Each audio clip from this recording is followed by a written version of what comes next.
Year 1973. This is the story of Christine and her family, Milo family, who go to Australia's one of the interesting sinkhole to dive in the cave. But what happens to them destroys them from inside. So guys, you are watching the soft sinkhole tragedy. Named Christine, age 19. Despite being a teenage girl, Christine was an expert diver. She was only diving from the age of 5 years, because her father was a professional diver in Australia. Christine, Stephen, Glenn had the highest qualification in scuba diving. Christine was currently the title holder of South Wales. Only experienced divers can achieve this. Their cousin John Bogerman was also an experienced diver. He had 4 years of experience, and now all 4 of them have an excellent diving team. So, everyone's plan is to visit the Surf Sinkhole and make a new record there. A land is on the between of Mount Gambier and Oceania, which is owned by some dairy farmers. And you know, this is an interesting story to find a sinkhole. So one day the farmer was walking on the land with his horse, and then suddenly in the middle of the grass, that horse falls into a hole, and then the farmer notices that hole, which he had never noticed before. He surprisingly sees that there is a hole in the ground, which is roughly 20 feet deep, and water can be seen at a distance below. These things were amazing and a little scary for the farmer, but the farmer had a question in it, whose answer was not clear, that whether this hole was there before or it collapsed due to the horse. The farmers wanted to fill it with stones and close it. They start throwing stones one by one. By doing this, they throw thousands of small stones inside, but all the stones were disappearing in the water of that dark place. There is a big lake 20 feet below this small hole, almost as big as a football ground. If there is daylight, a sapphire blue beam of light comes in through the hole, which reflects with water, and the whole room lights up. And that's why its name is the shaft, because of the shaft of light. At a depth of 60 feet from the water level, there are thousands of stones lying on the surface, which were thrown by the landowner to fill them. These rock piles were exactly below the hole, so they used to work as an anchor point, which divers can recognize by looking at the stones. So basically, where the rock piles were lying, 2 roads come out from there in the opposite direction, where both the tunnels go deeper. One tunnel from the main chamber goes to the southwest, 260 feet deep, and the other tunnel goes to the northwest, 407 feet deep. And this map was made after 1973, and before 1973, more than 8,000 people had dived in it, and by then, everyone thought that the northwest tunnel is bottomless. It has no ending, because it was impossible to touch its depth. But today, all 9 divers, including the Milo family, had come here to make a new record, at a depth of 250 feet, so basically going to a point of the cave where there is no light at all. Pitch black means visibility almost zero, and some dangerous things that they were all unaware of. Everyone sets up a tripod outside the sinkhole, which looks something like this, and takes down a rope that was going to help him get in and out. A diver stops up to manage the supply and safety, and 8 divers get down into the chamber. There was a Robert Smith in this team who was the president of the diving club, and he had visited this shaft more than 20 times, but he was unaware of the plans of Christine and the Milo family to make this record.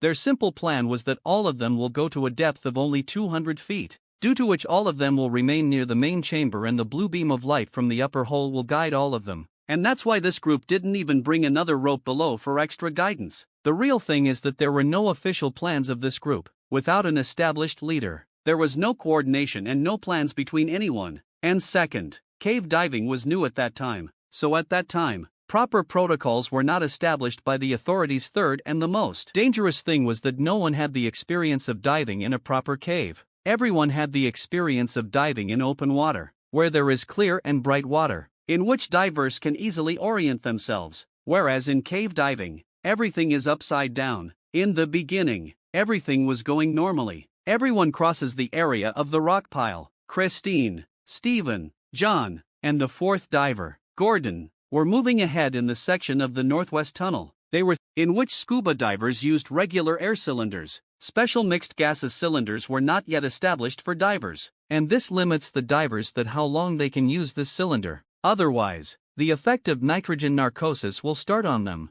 Basically, the nitrogen narcosis effect occurs when the pressure in the diver's air cylinder increases. The way the divers move forward in depth, the nitrogen in the air dissolves in the diver's bloodstream, and divers experience the effect of nitrogen narcosis, which is similar to alcohol intoxication. such as dizziness, the way drunk people behave. And this condition becomes even more dangerous when the divers are mainly diving at a depth of 200 feet. The dynamics of cave diving is much different from open scuba diving, and she was going to realize it soon. At a depth of 180 feet, the side effect of nitrogen narcosis starts on Robert Smith. Robert was an experienced diver, so he immediately recognizes the effect of nitrogen narcosis, and by signaling the other teammate, they return back to the main chamber near the safe area. Glenn was behind Christine downstairs, so Glenn taps her shoulder and asks her to walk back, but she didn't want to go back. She was going to a deeper section. She had to touch a depth of 250 feet. Glenn does not take tension for Christine, and he also returns back to the safe area by giving her a signal. After just 8 minutes of Robert's arrival in the safe area, Glenn had also returned back to her.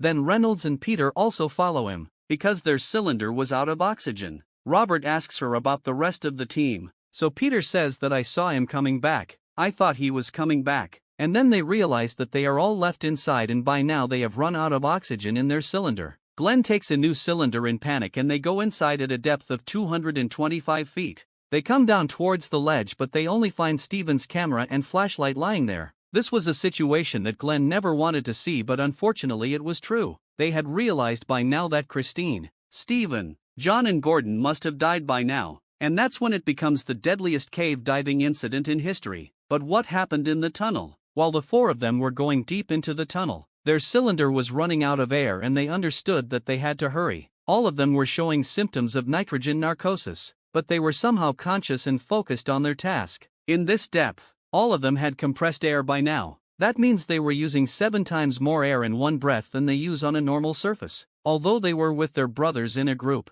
it seemed that they would achieve the record of 250 feet depth, but to achieve the depth of 250 feet, they still have to walk 300 feet in a linear direction, and the way they were moving forward, their air was decreasing faster. But this was just a small problem. The second big problem was the silt. This was something that they had never even thought about. The 4 divers were in a small space where the water was completely silted and the dust was not settling down. Due to the silting, the visibility there was so low that they could not see anything in front of their hands. Christine realized that she would not be able to achieve the record of 250 feet. They had the last option to turn back, but it wasn't as easy as it seemed. Diving in the silted water, she couldn't figure out which direction she had to go to reach the rock pile area. The light of the sinkhole was also off because the weather outside was cloudy. The level of oxygen was dangerously low. If she still found the way out, it was impossible for her to reach there. In Christine's desperate attempt to find the way out, she goes straight up to the ceiling so that she can escape from the silted water. Gordon does the same thing at the back. Both of them were diving near the ceiling. They were panicking and looking in all directions from the flashlight so that they can see in the right direction. They also got hurt from the ceiling because the stone was very rough. Imagine the feeling when you fell from the wall of the ceiling and the stone that too inside the water, but you can't see any way to go out. You are panicking in a completely dark place where there is only dust. Their desperate efforts destroyed the air in their cylinder more rapidly. By this time,